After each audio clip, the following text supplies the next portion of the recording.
بسم اللہ الرحمن الرحیم۔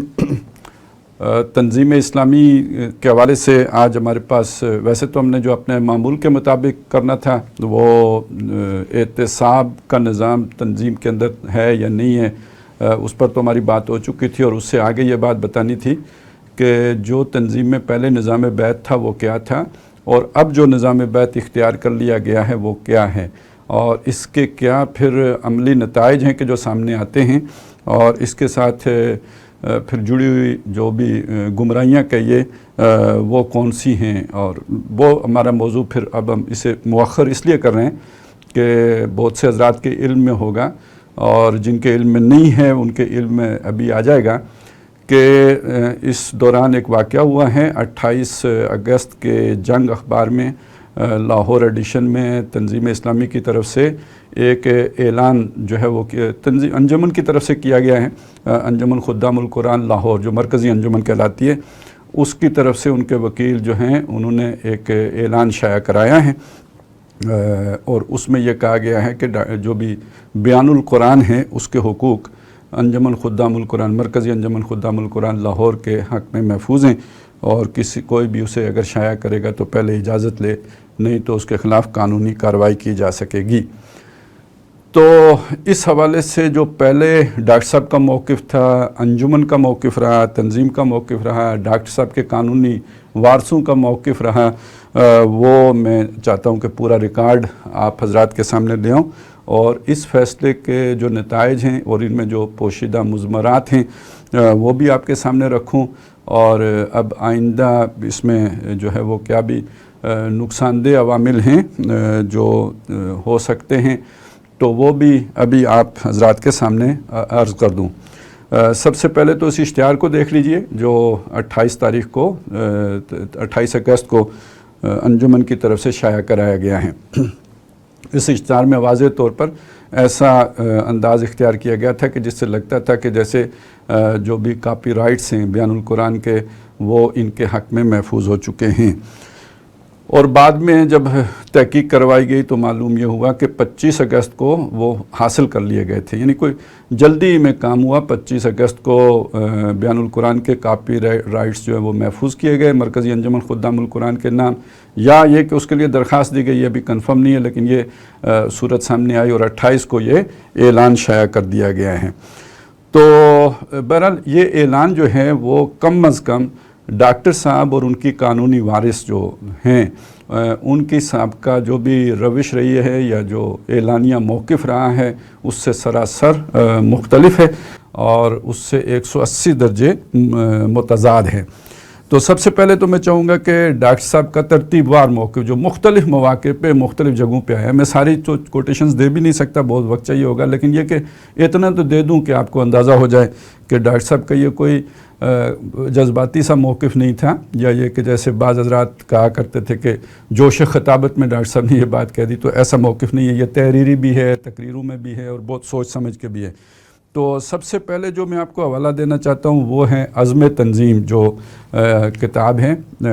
تنظیم کے سلسلہ اشاعت تنظیم اسلامی نمبر 1، یعنی یہ پہلی کتاب ہے، اور یہ 1974 میں ڈاکٹر صاحب کے قلم سے نکلی، اور اس وقت میثاق میں شائع ہوئی تھی، بعد میں یہ کتابی صورت میں شائع کی گئی ہے، اور اس موقع پہ اس کے صفحہ 38 کی آخری لائن سے لے کر صفحہ 40 کی پہلی لائن تک، اور اس کا جو پہلا فٹ نوٹ ہے اس تک یہ موضوع محیط ہے۔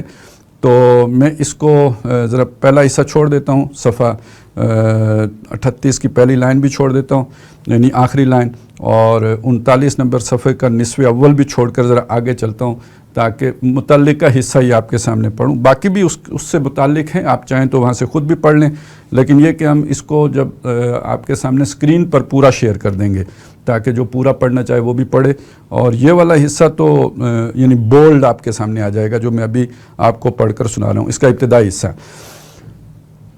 اصل پیش نظر تو یہ تھا کہ یہ ایک صحیح اسلامی دعوت کی تمہید بنے۔ اصل میں وہ ڈاکٹر صاحب اپنے جو بھی لٹریچر بنا رہے ہیں اس کی بات پہلے کر چکے ہیں، اور یہ کہہ رہے ہیں کہ یہ ساری کتابیں میں اس لیے شائع کر رہا تھا کہ ایک صحیح اسلامی دعوت کی تمہید بنے، اور دعوت حق کے مزاج سے اس چیز کی کوئی ادنا مناسبت بھی نہیں ہے،